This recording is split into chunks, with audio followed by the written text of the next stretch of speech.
মিথিলা নামের এই গ্রামে মঞ্জু আর সোমেশ নামের এক স্বামী স্ত্রী থাকত। সোমেশ চাষবাস করত আর মঞ্জু ছাগল চড়াত। সন্ধে হতেই সবাই বাড়ি ফিরে যেত।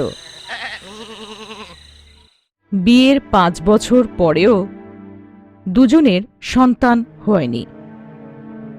অনেক ডাক্তারের কাছে গেল, অনেক ওষুধপত্র খেল, আর কত মন্দিরের দর্শন করার পরেও ওদের কোনো সন্তান হলো না। একদিন মঞ্জু মন খারাপ করে মন্দিরে বসেছিল।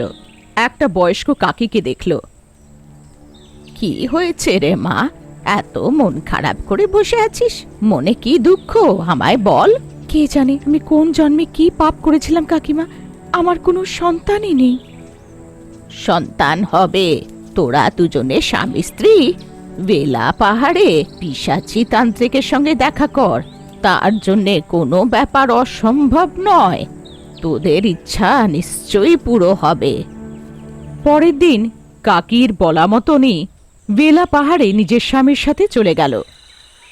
রাস্তায় পুরো ঘন জঙ্গল ছিল, পাহাড় নিস্তব্ধ ছিল। অনেক কষ্টে নিশাচি পৌঁছে নিজের মনের দুঃখ শোনালো। আমাদের সন্তান নেই, আমার বউকে সবাই বাজা বলে খচায় স্বামীজি। হ্যাঁ স্বামীজি, আপনাকেই আমাদের দয়া করতে হবে। উনি যা বললেন সব শুনল। চোখ বন্ধ করে নাগদোষ, অনেক সময় আগে তোমার স্বামী অজান্তে অন্ধকারে একটা ছোট সাপকে মেরে ফেলেছিল, আর সেই দোষের জন্যে তোমাদের কোনো সন্তান নেই। আরে তাহলে এর কি উপায় স্বামী? 9টা মঙ্গলবার সাপের ঘরের মাটি দিয়ে সাপের মূর্তি বানিয়ে সারাদিন উপোস থেকে সেই মূর্তির পুজো করতে হবে। আর অন্ধকার হওয়ার পরে সাপের মূর্তি মাথায় রেখে সেইটা সীমাতে থাকা শ্মশানে গিয়ে পুঁতে দিতে হবে, আর পেছনে না দেখে ফিরে আসতে হবে।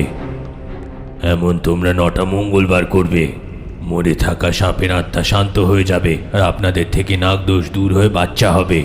নিশাচী তান্ত্রিকের বলা অনুযায়ী 9টা মঙ্গলবার এমন করল। কিছুদিন পরে একটা সুন্দর ছেলে জন্মালো। স্বামী স্ত্রী খুব খুশি হল, আর সোমেশ অনেক ফল আর মিষ্টি নিয়ে নিশাচী গুহায় গেল। স্বামী, আমি আপনার ঋণ শোধ করতে পারবো না। আপনার কারণে আমার নাগদোষ কেটে গেল, আর আমি বাবা হতে পারলাম। নিশাচীকে ফলের ঝুড়ি দেওয়ার সময় সোমেশের হাতে একটা রেখা দেখে একবার নিজের হাত দেখাও। নিশাচীকে নিজের হাত দেখালো। নিশাচী তারপর হাওয়ায় কিছু হিসাব রাখছিল। বিপদ, তোমার জীবনে বিপদ আছে সোমেশ, সাবধানে থাকবে। এই নাও, এই মাদুলিটা নিজের গলায় পরে নাও। যে কোনো অবস্থায় 108 দিন অবধি গ্রামের সীমাকে পার করবে না, আর সাবধানে থাকবে। সোমেশের যাওয়ার পরেই নিশাচী চোখ বন্ধ করে কিছু মন্ত্র পড়ে। ও নাবতী,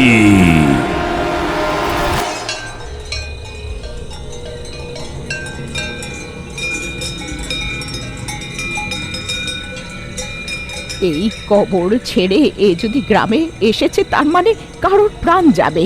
ও নজরের মধ্যে পড়লে সবার প্রাণ যাবে। ওই বুড়োটাকে দেখে সবাই নিজের ঘরের মধ্যে গিয়ে দরজা বন্ধ করে দিচ্ছিল। আমাকে দেখে রাগ ধরছে না ভয়? এর নাম মৃতদেহ বুড়ো। এ কবরস্থানে মৃতদের মধ্যে থাকে, তাই ওকে সবাই এমনভাবে ডাকে।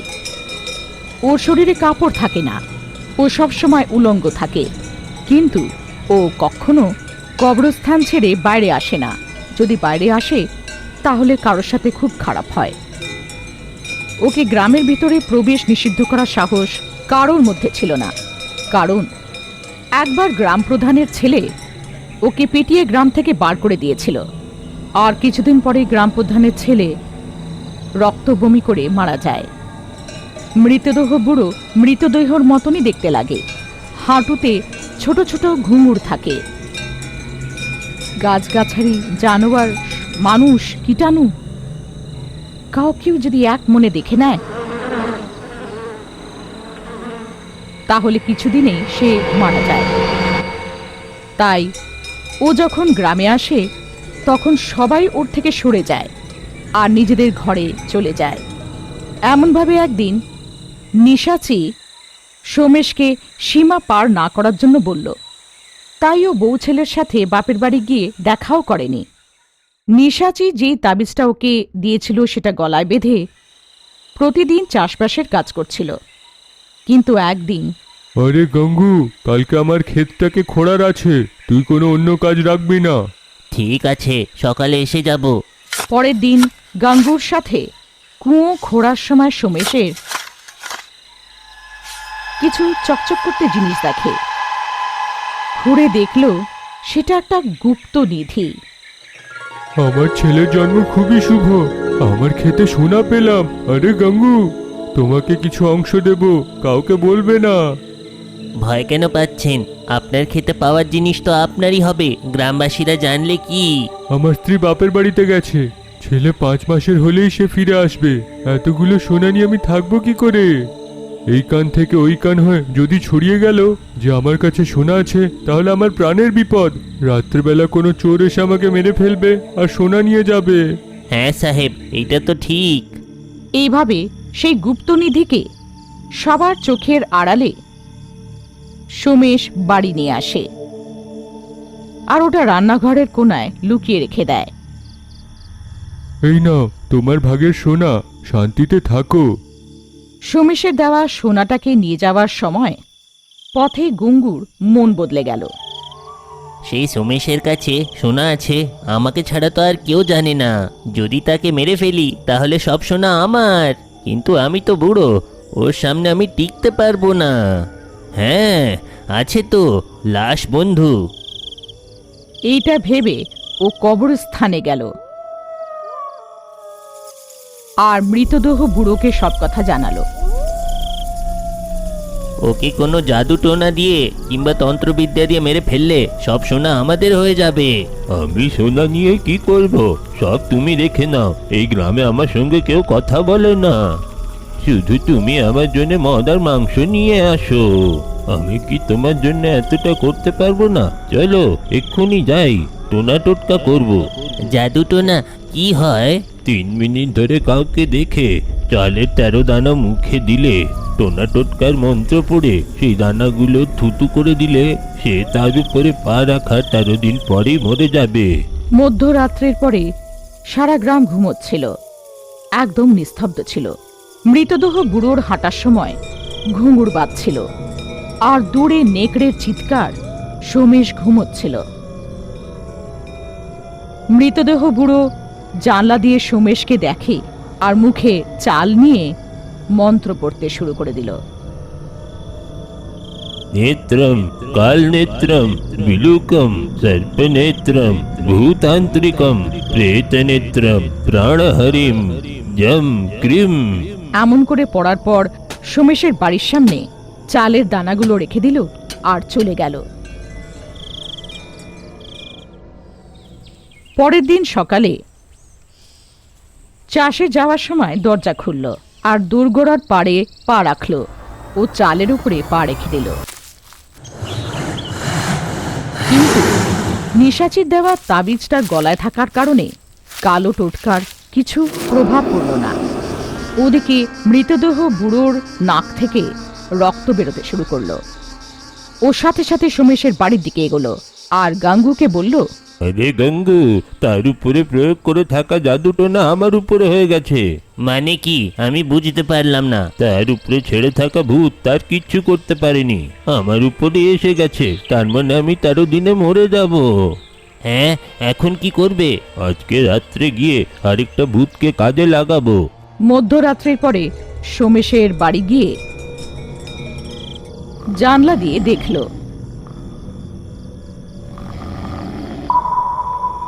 ও, এর গলায় অভিমন্ত্রিত মাদুলি আছে, তাই জাদু এর কিছু করতে পারলো না। আমরা কি কিছু করতে পারবো না? মাদুলি তুমি গলার থেকে খোলো, আমি ছুতে পারবো না। বাপরে, আমি পারবো না। তাহলে সীমার বাইরে নিয়ে যাও, মাদুলি কাজ করবে না। গাঙ্গু তাড়াহুড়ির নাটক করতে গিয়ে সোমেশকে ওঠালো। সাহেব সাহেব, আপনার ক্ষেতে আরো সোনা পাওয়া গেছে সাহেব। কোন খেতে গাঙ্গু? যেই ক্ষেতে আমি কাজ করি, শুকনো ক্ষেতটা। ঘুম থেকে উঠলো আর সোমেশ ঘুমের চোখে গাঙ্গুর পেছন পেছন হাঁটতে শুরু করলো। পিশাচির কথা ভুলে গেল আর সীমানা পার করে দিল। তখনই রক্তবমি করতে করতে এখানে পড়ে গেল।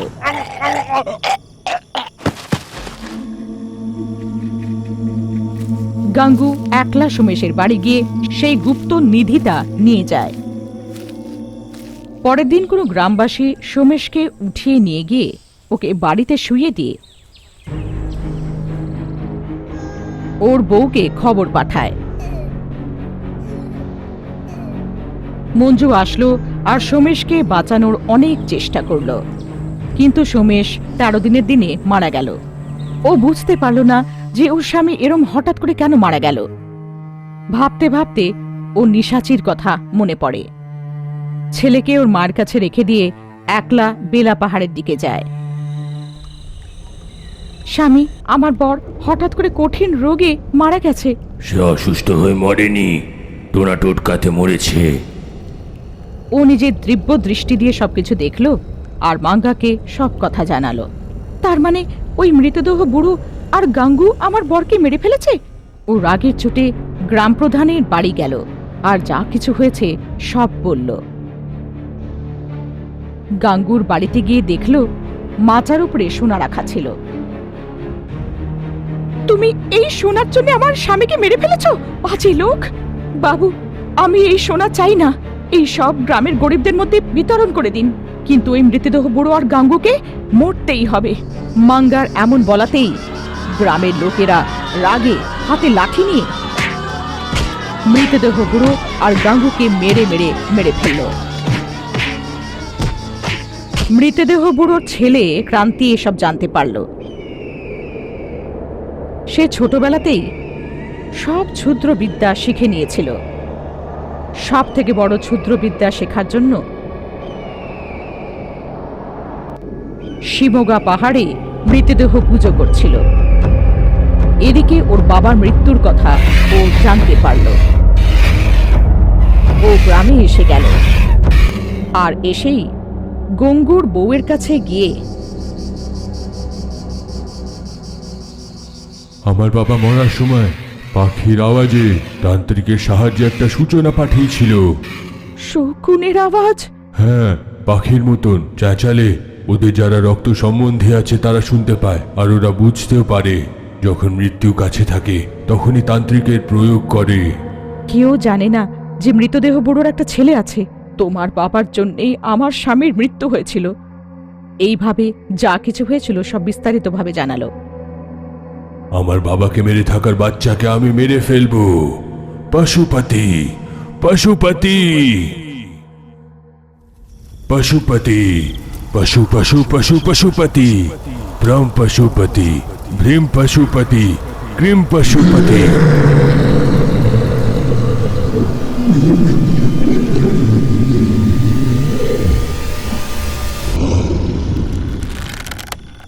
সেই বাচ্চাটা যতক্ষণ ঘরের মধ্যে আছে সুরক্ষিত আছে, সীমা পার করলেই সে মরে যাবে। বাচ্চাটাকে নিয়ে যখন ও বাইরে এলো, অদৃশ্য রূপে পশুপতি পিশাচ মোষের ভেতরে প্রবেশ করে দৌড়ে দৌড়ে নিজের শিং দিয়ে মঞ্জুর হাতে বাচ্চাটাকে মেরে ফেলে। ওই দুর্ঘটনায় মোষের পা মঞ্জুর কোমরে এসে পড়েছিল। ওর কোমর ভেঙে গেল, আরও অজ্ঞান হয়ে গেল। বাচ্চাটা ওখানেই মরে গেল। মঞ্জু 18 মাস পরে জ্ঞান ফিরল। বাচ্চার মৃত্যুর কথা শুনে মঞ্জু চুপ করে গেল। নিজের জীবনটাকে শেষ করার বিচার নিয়ে ও শেষবারের মতন নিশাচের কাছে গেল আর যা কিছু হয়েছিল সব জানালো। আমার স্বামীর মৃত্যু ওই মৃতদেহ বুড়োর জন্যে হয়েছে। দুর্ঘটনার কারণে ওই মোষের জন্যে আমার ছেলে মারা যায়। আমার কোমর ভেঙে আমি আর হাঁটতে চলতে পারি না। আর আমি বেঁচে কি করব স্বামীজি? তোমার বাচ্চার মৃত্যু আর তোমার কোমর ভাঙা কোনো দুর্ঘটনা নয়, পশুপতি। পশুপতি? সে নিজের দিব্য দৃষ্টি দিয়ে সবকিছু দেখলো আর যা কিছু হয়েছিল সব জানালো। আপনার এত মহিমা, আপনি আগের থেকেই জানতে যে এমনটা হতে যাচ্ছে, তাহলে আপনি আমার স্বামী আর বাচ্চাকে বাঁচালেন না কেন? যদি আপনি কাউকে বাঁচাতেই না পারেন, আপনার শক্তি ব্যর্থ।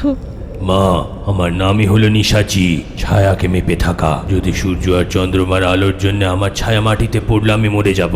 তাই এই গুফাতে আমি থাকি, আলো পড়লেই আমি মরে যাব। তাহলে মৃতদেহ বুড়োকে যেভাবে গ্রামবাসীদের হাতে মেরেছেন, সেইভাবে ওর ছেলেকেও গ্রামবাসীদের হাতে মারাবো। আমি আমার বদলা নেব। মা, আমাকে নিজের হাত দেখাও।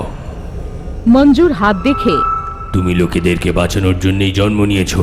এমন অনেক জীবন আছে যেটা তুমি বাঁচিয়েছো। অনেকগুলো খারাপ আত্মার শেষ করার আছে তোমাকে। আমি আগে আমার ছেলেকে মারার ক্রান্তিটাকে গ্রামবাসীদের হাতে মার খাওয়াবো। সেই লাশ বুড়ো অনেক শক্তিশালী। সে রক্ত পিঞ্জরার পুজো করে শিমর আর পাহাড়ের উপরে থাকে। তুমি তাকে মারতে পারবে না, সে ক্ষুদ্রতান্ত্রিক। এইভাবে নিরীহ লোকেদের মেরে ফেলার তান্ত্রিকটাকে আর এদের বসে থাকা ওই ভূতেদের আমরা থামাতে পারি না স্বামী? আটকাতে পারবে, তোমার মধ্যে শক্তি আছে। তুমি মূলা নক্ষত্র তৃতীয় পদে আমার হাতে শঙ্খ চিহ্ন নিয়ে জন্মেছ। যদি তুমি অভ্যাস করবে তাহলে যে কোনো তান্ত্রিক শক্তি তোমার হয়ে যাবে। ক্ষুদ্র শক্তি? হ্যাঁ, হিরেকে হিরেই কাটতে পারে। ক্ষুদ্র শক্তিকে ক্ষুদ্র শক্তি দিয়ে কাটতে হবে। আমাকে কি করতে হবে? বেতাল সিদ্ধি প্রাপ্ত করো, বেতাল পাহাড়ের উপরে যাও। আর হ্যাঁ, এই মন্ত্র জাপ করো। 19 বছর অব্দি এই মন্ত্র জাপ করো। গাব্রাজামা গাব্রাজামাঞ্জু। নিশাচির বলা মতো 19 বছর পর্যন্ত বেতাল পাহাড়ে গুরুতর তপস্যা করে মঞ্জু বেতাল সিদ্ধি প্রাপ্ত করে। মঞ্জু, সাবাস, তুমি ভালো কাজের জন্য তুমি আমার সিদ্ধি লাভ করলে। এই নাও আমার মুকুট। আজ থেকে ভূত, প্রেত, পিশাচ, আত্মা, তন্ত্র মন্ত্র যে কেউই হোক না কেন তোমার সামনে টিকতে পারবে না। অনেক পাহাড়ি কপাল আলপনা দিয়ে ক্রান্তিকে আহ্বান করতেই সে সামনে এলো।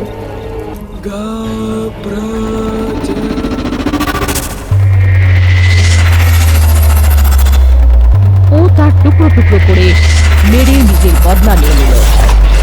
সেই দিন থেকে ভূত, প্রেত, পিশাচ, রাক্ষস, যেই লোকেরা আত্মার জ্বালা সহ্য করছিল, কতগুলো ভূতকে শেষ করে দিয়ে অনেক লোকেদের প্রাণ বাঁচালো, সবার সাহায্য করত। তাই তখন থেকে গ্রামবাসীরা সবাই ভালোবেসে বুড়ি কাকি ডাকে। ওহো, তাই মঞ্জু বুড়ি কাকিতে পরিণত হলো। এতদিনে কত ভূতকে শেষ করেছো কাকি? ওখানেও ভূতের শেষ করে দিয়েছি কেশব। তার মানে তুমি ভূতেদের ভয় পাও না?